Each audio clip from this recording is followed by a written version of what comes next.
Let me just set things up and we'll explain how this works for those of you that are new. Obviously, a bunch of you are return visitors, and thank you for that. But to start, I'm Chris Stang. I'm the co-founder and CEO of The Infatuation. The man in front of the popcorn is Grant Reynolds, founder, partner in Delicious Hospitality Group. Also has a great wine shop called Parcel, which is basically how we're getting the wines to your hands. So hopefully you have wine. If you don't, you can order it through Parcel. You can sign up for the Infatuation Wine newsletter, which is where we sort of feature this stuff ahead of time. You can find that if you just go to, I'll send the link, but if you just go to our website, you can find our newsletter sign up page. And you can also just, if you ever have questions or you want to find out what wines are coming because you missed our newsletter, you can go just email us at wine@theinfatuation.com. We'll all get it and we'll do our best to make sure you know what's coming. We've been selling 6-packs that have been sort of like the curriculum, so to speak. This is the last of the first 6-pack of wine that we sold is these 2 bottles, which we're about to talk about. And then tomorrow you'll see an email that'll go out with the next 6-pack that'll basically take us through the next 6 weeks. So make sure you get that and give yourself enough time to get it shipped and all the rest, because it's definitely a better experience if you're kind of drinking along with us while we talk about the wines. Why are we doing this? Because it's fun and we think it's fun to learn things, but also because Grant and I wrote a book that is coming out next week, which is super, super weird, but very exciting. It is called How to Drink Wine. It is moving up slowly in front of my face. That's the book right there, and it's disappearing.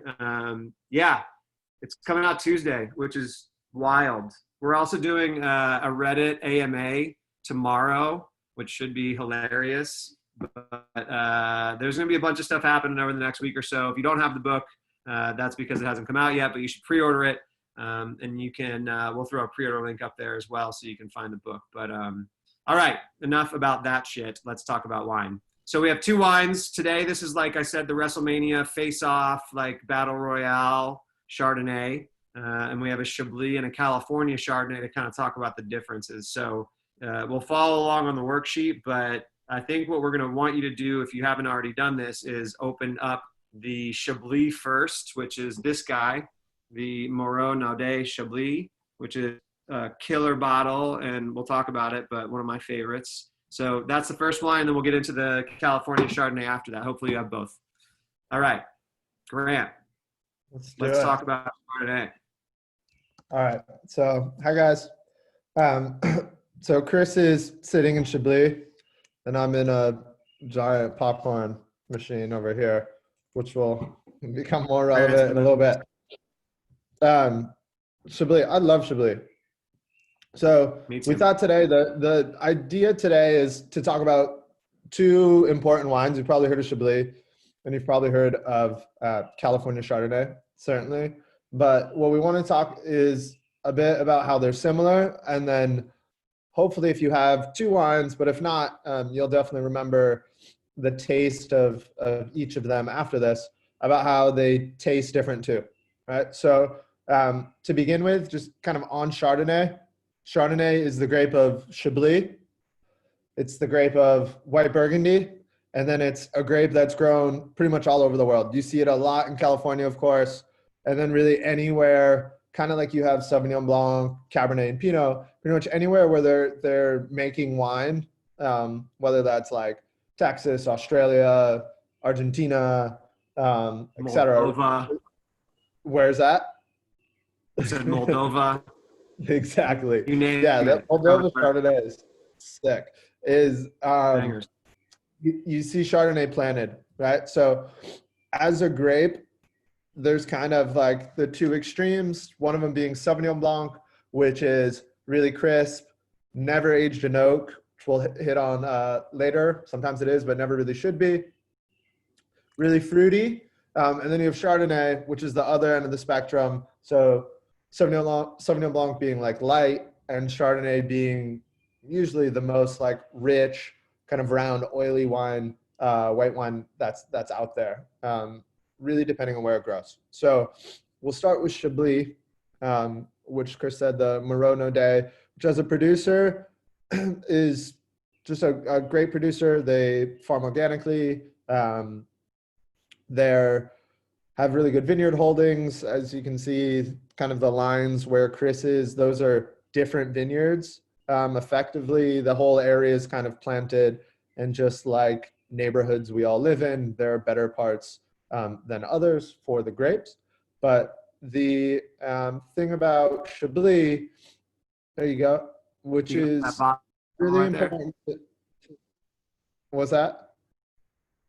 Can you see the bottle? Yeah, we got the bottle. Great. Or I got the bottle at least. Exactly, is how it tastes, right? Because I think it often surprises people that it's Chardonnay because it tastes so much different than what we normally associate Chardonnay with. So Chablis is a region. Think of it as like a county in France. It's technically a part of Burgundy, but it's pretty like distant from the rest of Burgundy. If you were in, I think, our second class, we did a white Burgundy class. So this is like sort of a little bit of an island north of Burgundy. And Chablis, I think, is really unique for two different reasons. And these are, you know, the two main factors in how a grape can taste different from place to place is the weather in terms of the temperature, right? Because that's what's most consistent, as well as the soil of the area. Talking about soil can get like a little dense and dry, but Chablis is really important in that it has a really unique soil that changes the flavor of Chardonnay.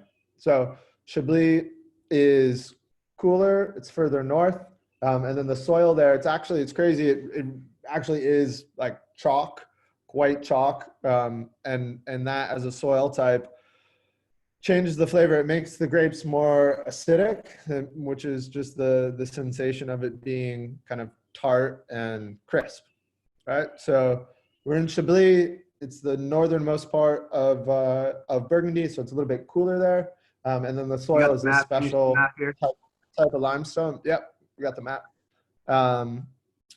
Exactly. So Dijon, which you can kind of see, yeah, there you go, is really the northern part of what we call white Burgundy. So this is just even further north than that. And then in Chablis, so naturally the wines are going to be, which I think when you taste this, kind of makes your mouth pucker. It's sort of salty and kind of tastes like a lemon, which I really like, especially now. This is the first glass of wine I've had tonight. And so you want something that's, I think, really crisp and kind of refreshing. And Chablis should always be that. If you get a Chablis that tastes like really creamy, really kind of oily, then there's something weird going on with it. But Chablis, as a general rule, is a acidic wine, right? Which just means that it's refreshing and tart, and it should never be oaky, which is something that we'll definitely talk about with the California Chardonnay. So that's the other thing that I think makes Chablis so distinct is its tradition around how they make the wine. So Burgundy, right, which is the homeland of Chardonnay, the aging there for Chardonnay is done in oak barrels, like 90% of the time. That's kind of the classic recipe. And what happens when you age a wine in oak barrels, and especially new oak barrels, is that the oak barrels can impart like some of their own flavor, which is kind of like vanilla and sort of cooking spice kind of flavor, cinnamon, things like that. But it makes the wines taste softer and kind of creamier, just in terms of, you know, the fact that it's aged in oak, in particular in new oak barrels. Chablis for a long time, like oak barrels have not been used before. Correct. So they're like stronger. But every year, everybody picks grapes, and then you can either, you know, if you have money, which is an important factor, to buy new oak barrels to age those grapes of that vintage in it. The new oak barrel will give the wine more flavor to it than if the next year you use that same oak barrel for the next year's grapes, right? Just kind of reusing it, the flavor of the oak sort of goes away. we've talked about this in particular with like Rioja. We talked a lot about oak aging. It's definitely a really important thing with red wine. With white wine, you see much less of it. But Chardonnay, in particular from Burgundy, as well as from California, which you'll definitely taste the oakier flavor in that wine, it's kind of like a rule. Whereas in Chablis, they usually don't use it, and if they do use it, they're really old oak barrels, so the flavor of the oak doesn't really come out. It's super subtle. Super subtle. So one of the reasons that they've done that is that for a long time, right, Chablis was kind of just like a junky wine. I think they made wine in California that they called Chablis. It was like in a box. It was pretty shitty, and it was not from Chablis, right? And it sort of created confusion. But Chablis was never really considered like a great wine, and so therefore it was something that winemakers never really afforded to be able to have like an oak aging tradition to making the wines, because every year if you had to buy a new oak barrel, it just costs that much more to make the wine. So fast forward into about like 10 years ago, I think collectively our taste as wine drinkers has kind of changed. We tend to like wines that are a little bit lower in alcohol, so therefore from cooler places, because warm weather, higher temperatures equals higher in alcohol. And this one's low. It's 12.5%. Yeah, 12.5, exactly. Which is important. I don't know if you have the back label of the Enfield in front of you, Chris, but that's definitely a lower alcohol California wine, but higher in alcohol, certainly. We'll show it when we get into it, but this one is, let's see if it's on the label. Yeah, 12.9. So it's really low too. Yeah, that's low, but you'll still definitely taste the difference of it. Makes these wines that are really kind of crisp and refreshing, which we're more and more we're like leaning towards that style of wine, I think. So Chablis is, right, the big region, and then this wine doesn't have it, but every so often you'll see on a label, you'll see like Chablis, and then you'll see a name below it, and it might say, it'll also say like Premier Cru or Grand Cru next to it. So those are two legal classifications over the quality of the land where the grapes grow.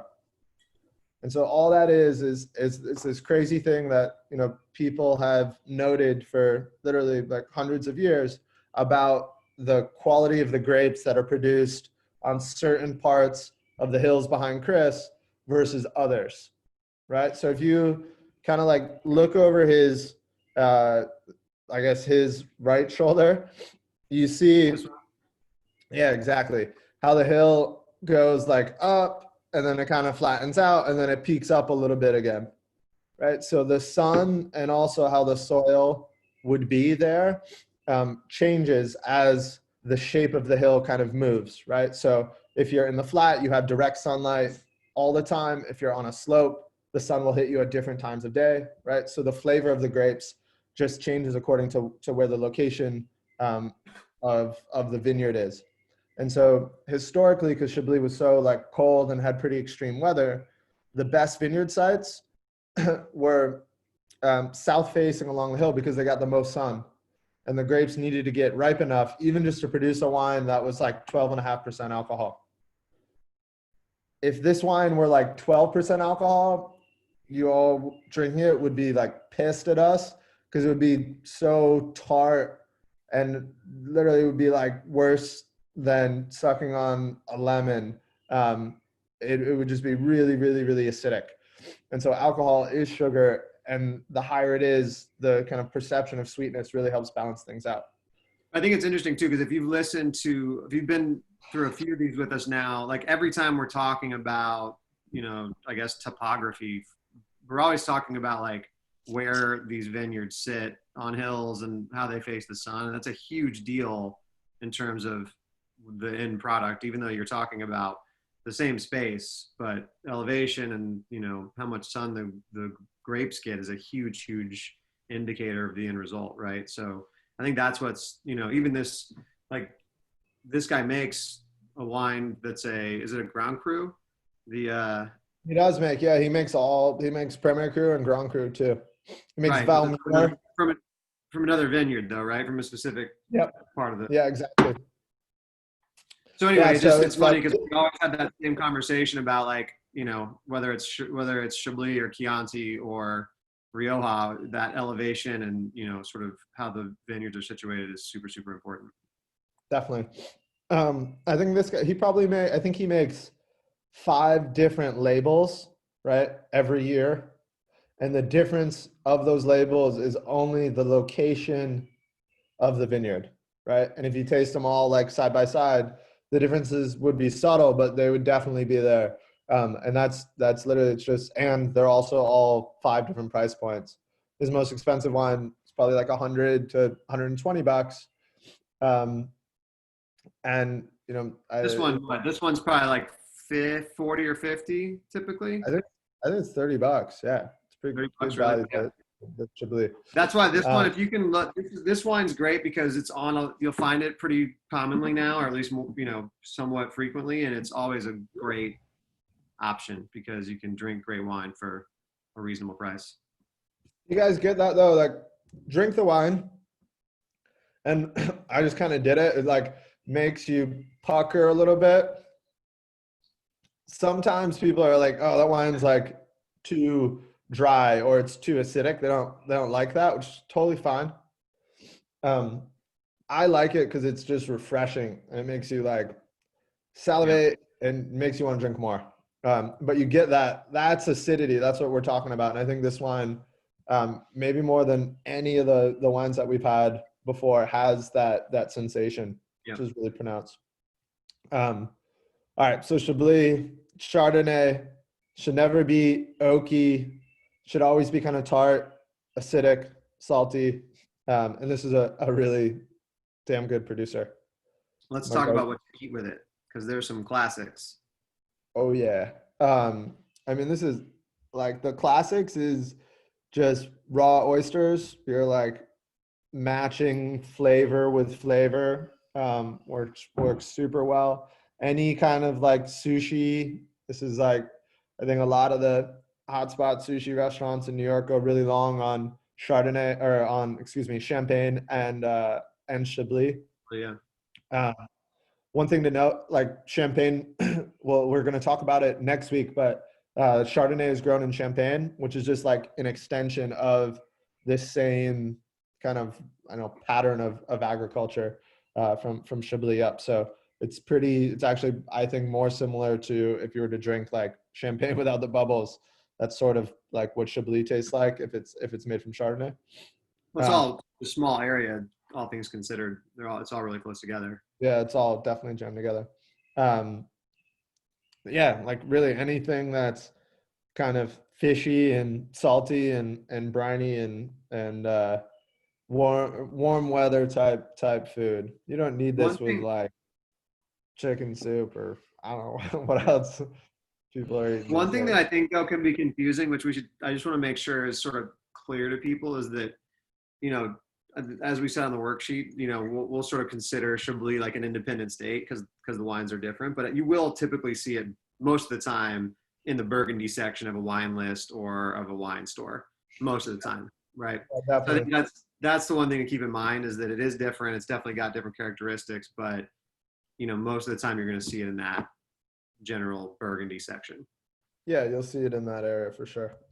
I think someday I just want to look and see if we got any questions. Say, quick question about Sancerre versus Chablis. Recognize that Sancerre. Okay, so Joe, he's asking about Sancerre versus Chablis. I think we might have mentioned that in the newsletter. So, what the difference between Sancerre and Chablis? This is a great question because I think the difference is technically like pretty dramatic, but as far as the flavor goes, pretty similar. So Sancerre and Chablis are both regions, right? They're both like areas. They're not grapes. Not grapes.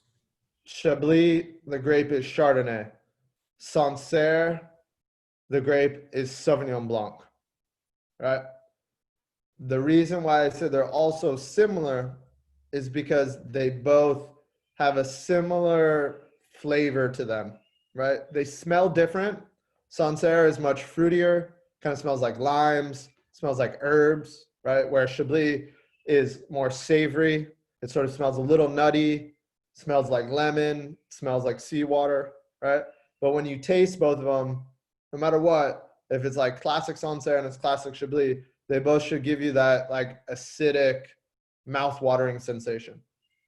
So that's why I think the wines are probably more so, like I would say Chablis, you have like, I would use it in terms of like food pairings or just the time of day when I want to drink it, much more in the vein of Sancerre than I ever would California Chardonnay, because the difference, which hopefully you have two wines, if not, crack open a bottle of California Chardonnay soon, and you'll taste that, hey, this is so much different from what we were thinking about with the Chablis. Does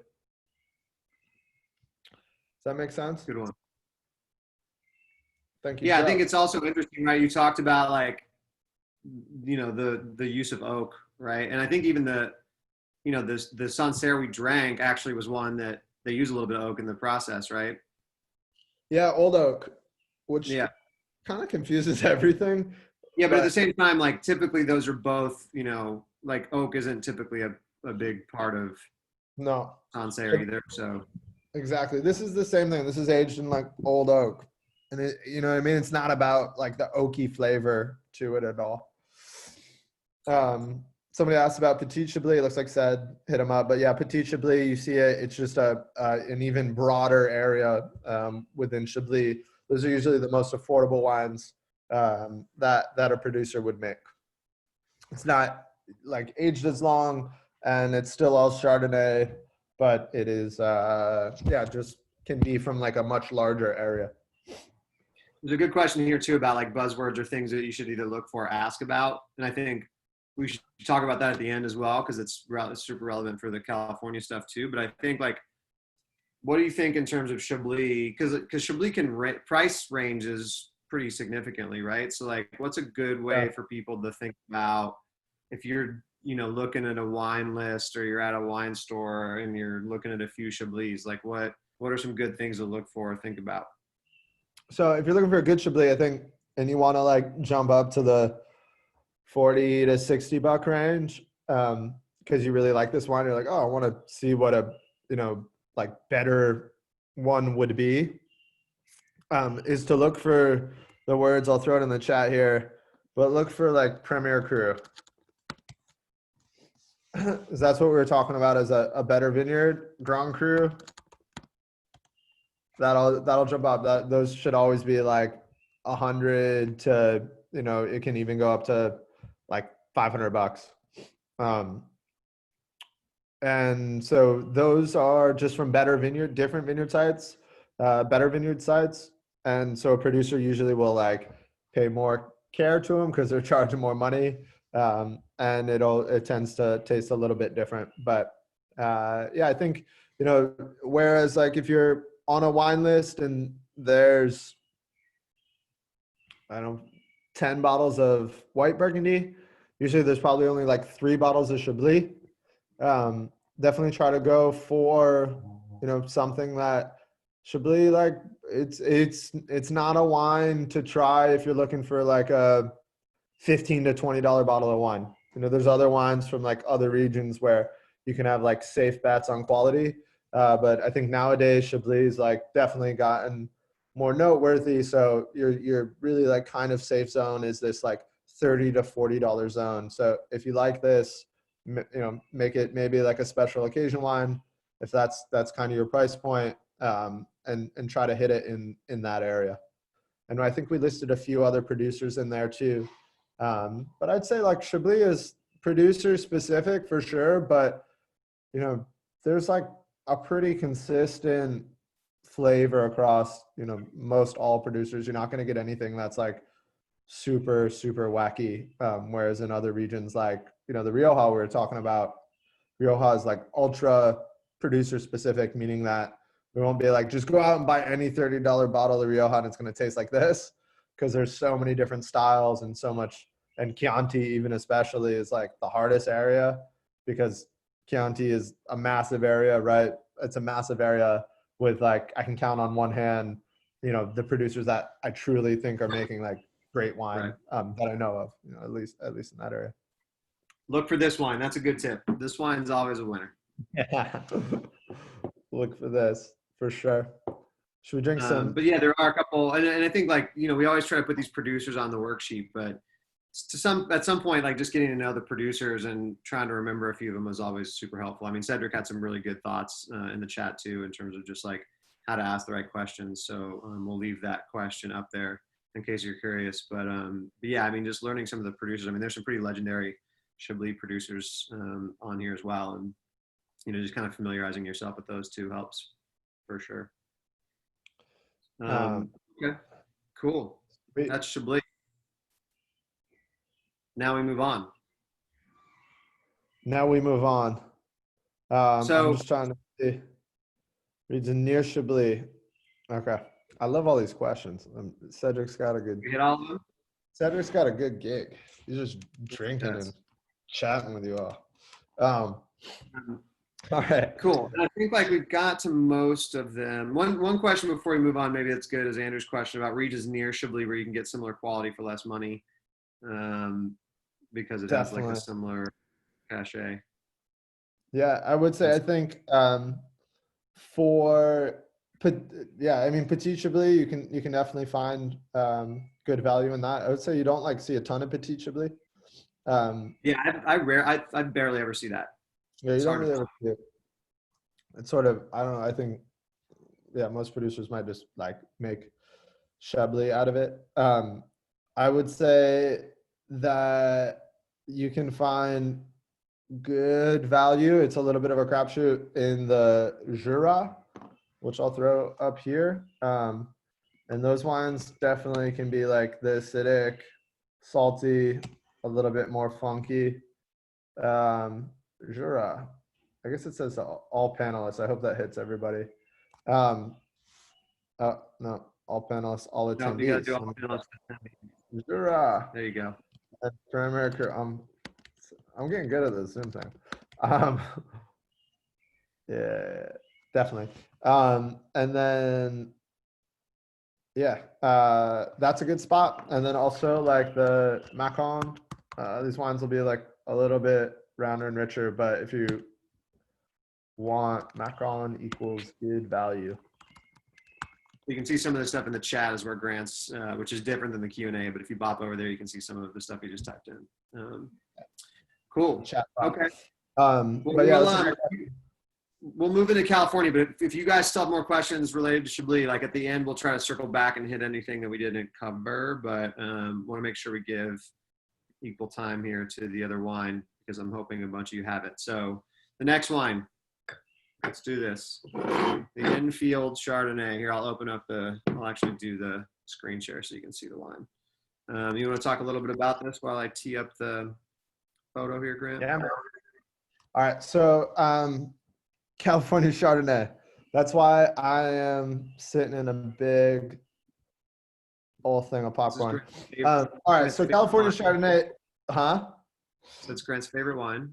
Super passionate about it. Exactly. So listen, California Chardonnay is like the first wine that when you get like enough self-confidence as a wine drinker, as a sommelier, it's the first wine that everybody likes to shit on. It's the first wine that everybody's like, I hate that stuff. Right. But I will say it's definitely one of the like more consumed wines. There we go. Out there still today. And a lot of people really enjoy it. But the reason why people, let's talk about like why they love to hate it. People love to hate it because it's a wine that, you know, even when we like say here, California Chardonnay, it's a wine that can kind of be exploited in the sense that like, if it says California Chardonnay on a label, only 75% of the grapes actually have to come from California. Okay. And it can be grown anywhere in California. And what we were talking about before is that like the location of the vineyard is really, really important in distinguishing like some objective notion of quality in wine, right? Because at the end of the day, like that's kind of the only thing aside from the winemaker's hand, but that's really the most important thing that people can say, hey, this is a better wine than another one, right? And that's because like when grapes are grown on a hill or in an area that has like a little bit of a unique climate, they taste very different than if grapes are like grown in what looks like a cornfield of a vineyard.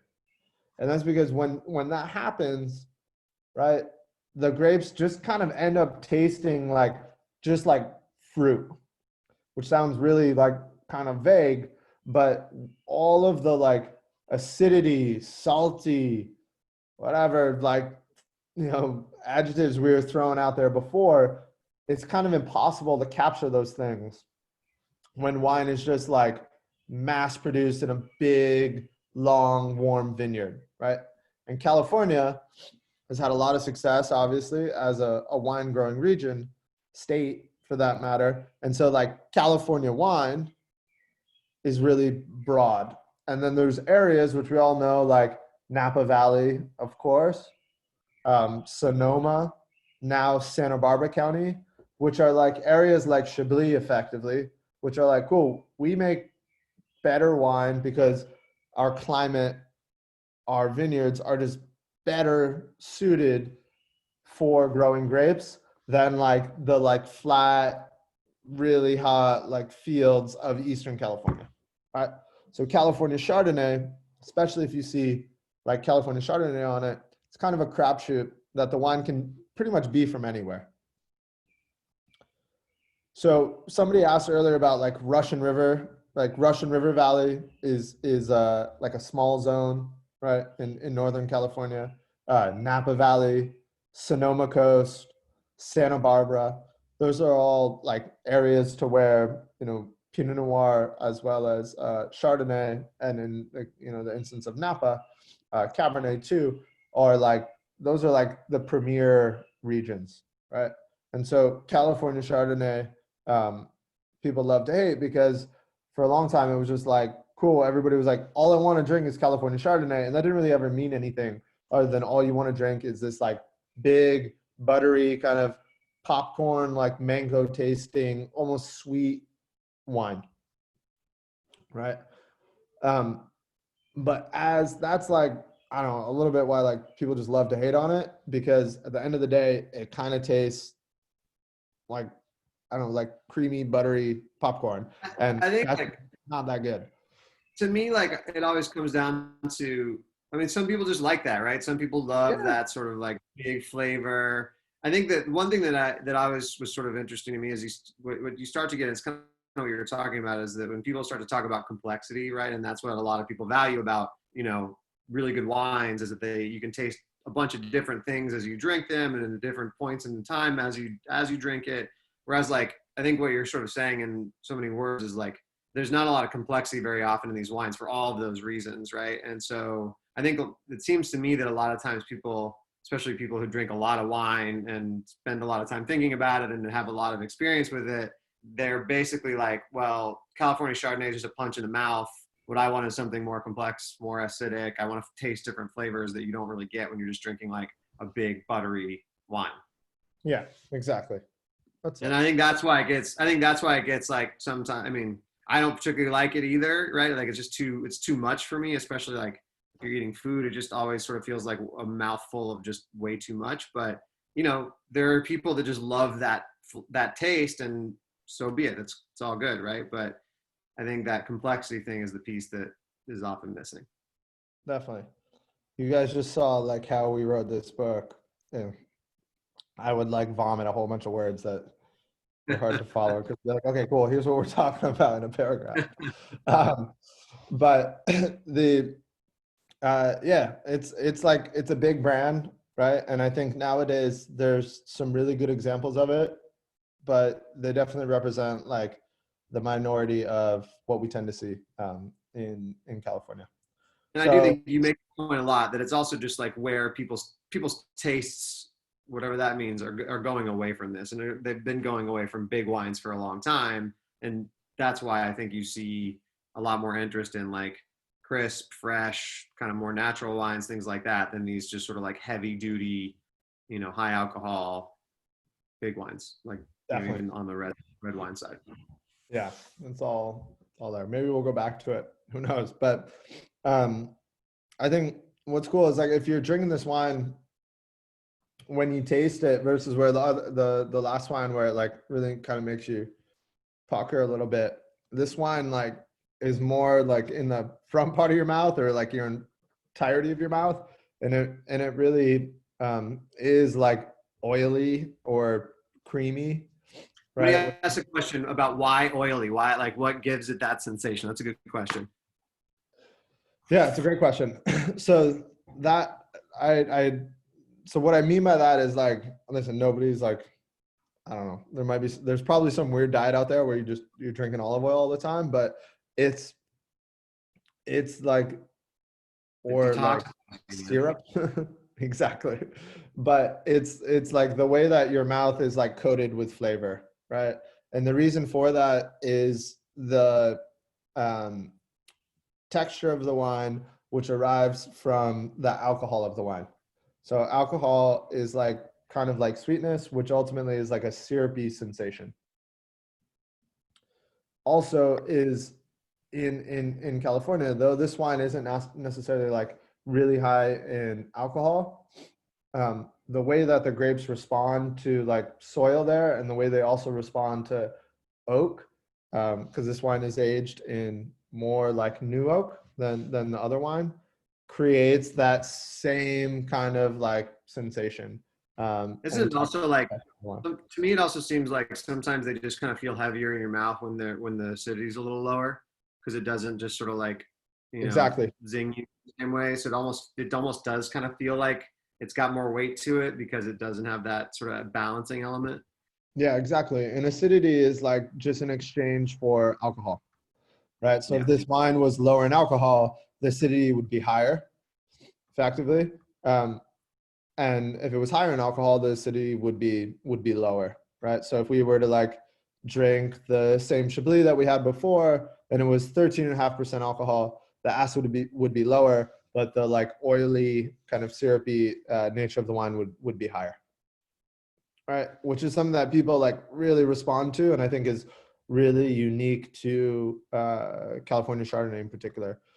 Wines from like Napa Valley and Russian River Valley, you can see, Chardonnay that gets up to like 14.5% alcohol. And those wines are like really creamy and really rich, which is great. Like it's definitely like serves a place, and people love it because it's really like an impactful kind of full flavor to it.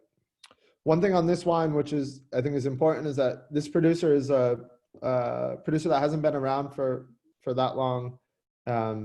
He is, yeah.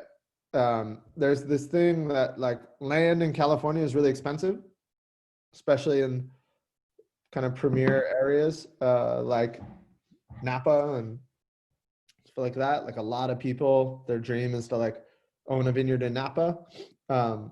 Which is awesome.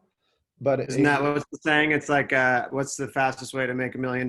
Start with $1 billion and then buy a winery in Napa. Yeah, exactly. It's like the what's the fastest way to make a small fortune in wine is start with a big one. You're yeah. like, That's a better way to do it. But it's it's often where people are like, cool, you know what? I want to be a farmer, but instead of growing corn, I want to grow wine, and I get that. But the thing that you see now, which kind of made it hard, and there's this interesting thing going on, is where you have like younger winemakers, American winemakers who are looking like for inspiration from France or from Italy to make wines in that style, but they might not have the capital, right, to be able to buy land in these like really premier areas. And so this is an example of that, to where he sources grapes from vineyards like in slightly more like remote areas, and that's why it's called California Chardonnay. So this is like there's like a border, it's like just on the other side of the tracks, of Napa Valley. So this is why I think if the wine said Napa Valley on the label, it would be at least 2 times as expensive and sell probably five times as much. But this is like Napa Valley Chardonnay. It's literally, it's just like, all right, just like a bump over. And the vineyards are really an extension of the same kind of geography that you have in Napa. And this winemaker is like really devoted to finding great grapes to make a style of wine that he wants to make. And so you see that more and more. You'll see like a lot of wines from these areas that normally, like before he made this wine probably just went into like some like bulk junk wine and nobody like really ever paid attention to it. And then you have a winemaker who's like doesn't make that much wine. They're trying to get their name on their map. They're on the map. They're really devoted to making a better quality product.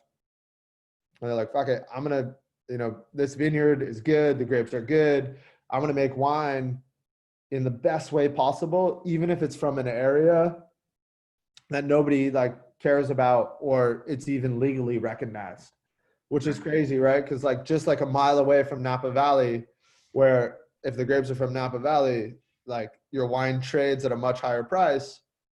This wine is like California Chardonnay, which is literally like can be Chardonnay grown from anywhere in California, and then also from anywhere outside of California for that matter too, which is just kind of a law of like, big box junk wine. So yeah, I think that's what's cool too, is like you'll see on the label, 1,000 cases produced. And I think that's also part of the like California Chardonnay thing, is that so much of it is just like mass produced wine that probably has a bunch of other stuff in it so that the price can, be a certain price. And it's the stuff you see in grocery stores a lot. And like, that's, I think a big part of the kind of anti-California Chardonnay thing too, is that, we're all, I think, appreciating, people that are like smaller businesses and doing like more like craft driven things. And, smaller producers often can do things that, a big producer wouldn't or couldn't. And I think that's also like a good way to, like, I think one thing that's like, we should make sure we talk about while we have time is like, we obviously do like some producers of California Chardonnay. And so like, let's talk about who those are and like why, because this is one of them, but like, what's the common thread between this and a handful of the others that we like? Because I do think there is probably a few common threads, and that can help you if you're looking for one, that might be something you would want to try. Cause you're like, I don't typically love these wines, but here's what I'm going to look for, because I want to see if I can find something I like. Yeah. So I think a couple of areas to look for on a label, like from California, regions first, rather, just because you're more likely to like find the area, and then certain producers, from that area are, I think the best Chardonnay is grown on the Sonoma coast, which you'll see, Santa Barbara County, right? Russian River is also really good too. And then Napa definitely has some, but Napa Valley Chardonnay can get pretty expensive. And it's definitely like the oakiest, kind of biggest style of Chardonnay. So if you really like the Chablis, check out wines from Sonoma Coast and Santa Barbara County, because those areas, like the Sonoma Coast is this really beautiful area. It's right on the coast of like the Northern Pacific there.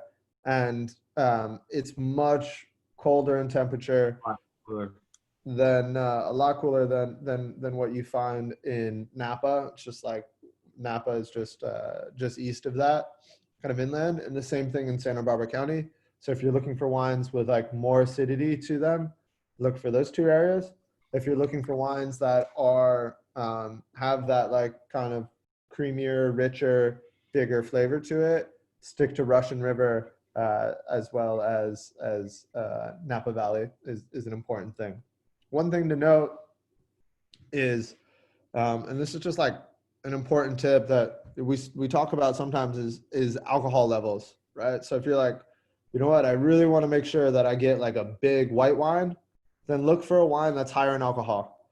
And so for white wine, in particular Chardonnay, if it's 13% or higher, you're going to get some of those like rounder, richer, creamier flavors. If it's lower than 13%, the wines are going to start to taste a little bit more tart, crisp, Chablis-like, is a good rule. So if you're like, shit, there's a whole bunch of California Chardonnay here, I know that I really want something that's like really oaky, right, and really big. Look for something that's like more in the 13.5% alcohol and up, ideally from Napa, from Russian River, and you'll definitely find what you're looking for, kind of naturally within that. For sure. Somebody asked about, what do you think about the cake bread Chardonnay? Is it worth the hype? I think that's a pretty good example of the straight on the nose, like California, big oaky Chardonnay stuff. And it's, well, I mean, that's a label you'll see everywhere, and it's usually on the higher end, but that's probably like a good example of the stuff that, you know, probably we don't. That was the first wine I ever had. I Was drank it? it. I drank it. I filled it up with water, and then I jammed the cork back inside when I was about 14 years old. But it's funny, like people do love that stuff. That's what's funny about it, though. It's like, you know, you don't want to, like, it's tricky, right? Because some people absolutely love those wines, and that's cool, right? But it's definitely the sort of other end of the spectrum from one of these, or, you know, any of the other ones we sort of recommend on the you know, cheap from a producer perspective. So it's up to you. If you're like, hey, I like cake bread, but I want to try something else, look for Chardonnay. You know, just when you're shopping in the store, you like go to the California section, find Chardonnay, flip the label around, and look for something that's like 13% or more in alcohol, if you want that, right? Also, I will say, go to the French section, to the Burgundy section, and just try something, because it's not as extreme of an example. Burgundy is like the middle part of these two areas, and like just go and just like try Burgundy and maybe spend like $10 more on that bottle of wine. And when you drink it, like just try to imagine what you were tasting with the cake bread and imagine how this is different, because I think that's like a really good segue. That's usually how people are like, cool, I really love California Chardonnay, and then I got kind of exhausted of those flavors. Burgundy was like the next place that I went to. Yeah. And then there's also stuff though that are like very similar in style, but I think just maybe better wines, like Failla, Failla, makes good Chardonnay. I mean, it's very much like California Chardonnay, but I think most of it comes from the Sonoma coast, and it's good wine. It's probably pretty similar price than cake bread. And then one that Grant turned me on to a long time ago that I'm still on their wine mailing list, and I enjoy the wines from time to time, is Mathiasen. And they make like a white blend that's Chardonnay dominant, I think, but also has some other stuff in it. And that's a good, like, very kind of like, you know, it's a California Chardonnay kind of style of wine, right? But it's better, because I think that's more, don't they use steel more often than like oak? Yeah. That Cabernet is great. It's like classic California Cabernet. I miss that. I miss that. There's other stuff, and if you look in the chat, those producers that we just mentioned are on the chat part where Grant was just typing. But there is, like, if you like that sort of big oaky California, you know, Chardonnay style of wine, there's plenty of stuff that, you know, is smaller production and probably made with a little bit more care and probably just a little more interesting than some of the big kind of grocery store brands that you'll see, and they're worth trying if you like that kind of wine. Definitely. But yeah, listen, like, if you're into cake bread, just try something else, because that's awesome. I'm glad you're drinking wine, but it's a good, like, it's the best place to start exploring other things. So before we wrap up, I think there are a few questions, but I do think it's something that comes up whenever we talk about it, which is, because there's so much Chardonnay from other places, how might somebody think about, if I want to try a Chardonnay from a different country that isn't France or California, what do I look for? What do you think? I think I know the answer to this, but I want you to say it anyway. Wait, what was it? It was like Chardonnay not from France or California. Where would you go? What's a good tip for people that want to just try something just to see, you know, what it's like? Just to see what it's like. Tuscany, Argentina. Yeah.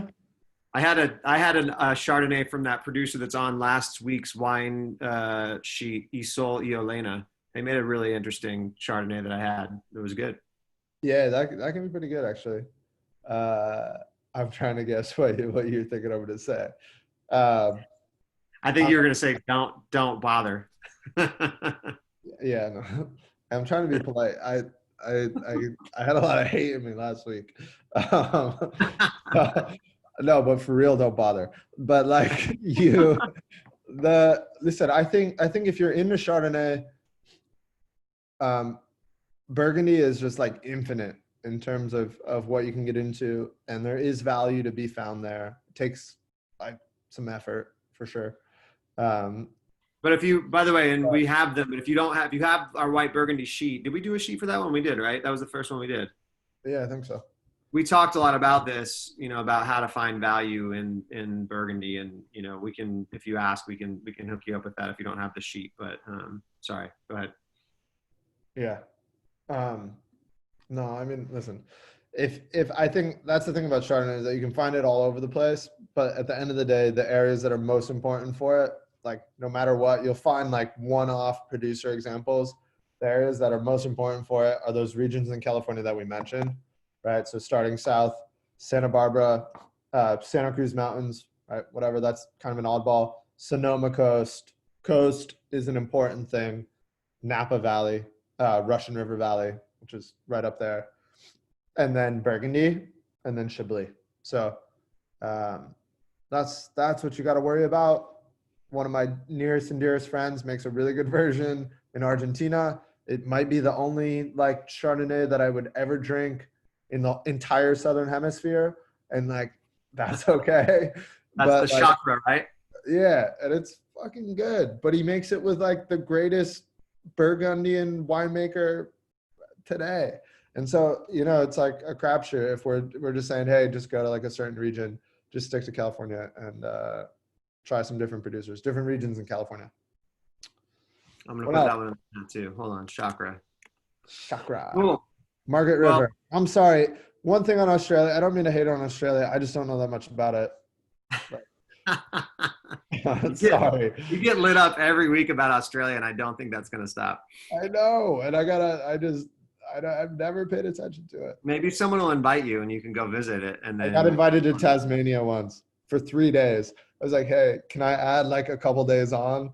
They're paying no. for it. They're like, no. I was like, all right, fuck that. Like, that's like 48 hours of travel of, 3 days. I couldn't hang. Well, how about this? We will do one of these on Australian wine, and we'll invite some Australian wine people, and we'll let them have their platform. I know. Yeah. I actually know who we can invite to, so we're gonna do that. Anyway, all right, that's what we got time for. Thank you guys so much. This was awesome.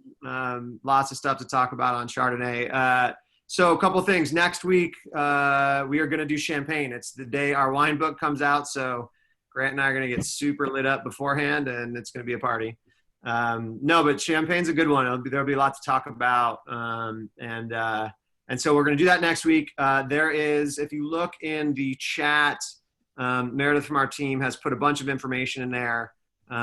If you sign up, there's a link directly to Parcel in that. You got to copy and paste it. I'm not sure if the actual link works, but the new 6-pack is coming out basically like right now, and you can get it on Parcel. It'll be in our email if you sign up for our newsletter tomorrow. We've mentioned it every week, and I'll mention it again. We are raising money continually for World Central Kitchen. You can find our link there. I think we have surpassed the 20,000 number, and we're still going. So thank you guys so much. Every little bit helps. And just please, make sure you click the link and check it out. And then, yeah, I mean, look, pre-orders help. And I think we're going to do well. I think this thing's, hopefully even in an environment when bookstores are closed, looks like the wine book is on its way. So pre-order it. It'll get to you quickly, hopefully, and we'll see you next week and talk all about champagne. Thank you, guys. Have a good night. Bye.